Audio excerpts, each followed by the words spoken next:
Hello, Barracuda sales team. For those of you who don't know me, my name is Steve Powell. I'm the Vice President of Product Management for Barracuda Networks.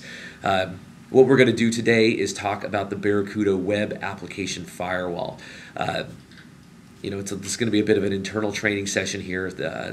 Based on popular request, what we're doing here is putting together a very quick ad hoc training session. So, two requests. Number one, let's keep this internal for now. This isn't edited or polished. It's just done for expediency. And number two, please send me feedback as to what's working and what's not working about this particular format and the content that we're presenting.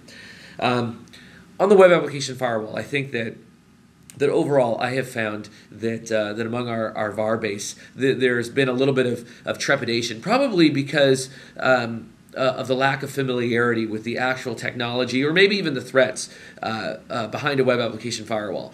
And before we actually get started, deep into the topic, one of the things that I wanted to do is sort of clarify at least some of the commonality in the Barracuda Web Application Firewall business and the Barracuda Spam and Virus Firewall business that our VARs are already serving. Because in the end, what our VARs really did when they got started is they really got into the business of protecting an organization's business perimeter. Okay? So that is really what we're in the business of protecting, this business perimeter. And certainly, when an organization thinks about their business perimeter, there are a number of different elements to that perimeter. Some include maybe a company's remote access strategy. Others might include the instant messaging traffic. Others might even include things like web downloads. But that's not what we're really talking about most of the time when an organization thinks about what the identity and reputation of their business is behind.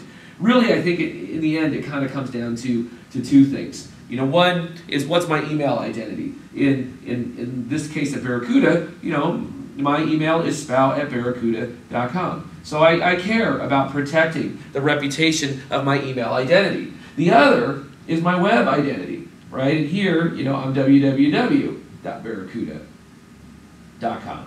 So really, when it comes down to it, when our resellers were going out to the base and they're protecting a business perimeter, what they really started with was saying, hey, let's go ahead and ensure that my business perimeter for email is protected, with a Barracuda Spam and Virus Firewall. Now, if you take another look at what we're protecting that business perimeter from, the environment has evolved quite a bit from when we first started selling Barracuda. In the old days, it was sort of open relays and misconfigured email servers that were really sending a lot of the spam. But today, really what is infecting, or I should say attacking, most email infrastructure today is something called a botnet. And a botnet is basically a network of computers that have been infected. So, you have a machine here that's gotten some malware, and this malware is actually opening up that computer so that it can be remotely controlled, through an overall command and control center that is asking these bots to do something. Now, often what it's asking these bots to go do are to, launch Viagra emails, for example. And so Viagra emails or penny stock pump and dump schemes. And so really what's happening here is that the Barracuda Spam and Virus Firewall is protecting an organization's business perimeter from email-borne attacks.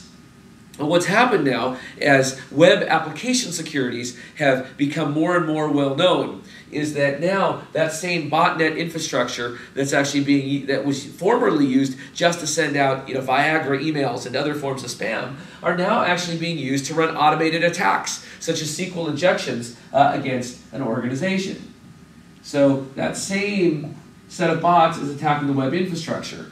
The motivation and the technologies to achieve the end of utilizing your infrastructure or breaking into your infrastructure are basically the same. The difference is that the technology that is required to actually protect the website and the web presence is different. And this is actually where the Barracuda Web Application Firewall comes in. So again, we're trying to, same business proposition, trying to protect the business perimeter The same types of attack mechanisms are being used through these botnets. We just happen to have two different technologies to address the two different attack vectors. Let's jump into this in a little bit more detail.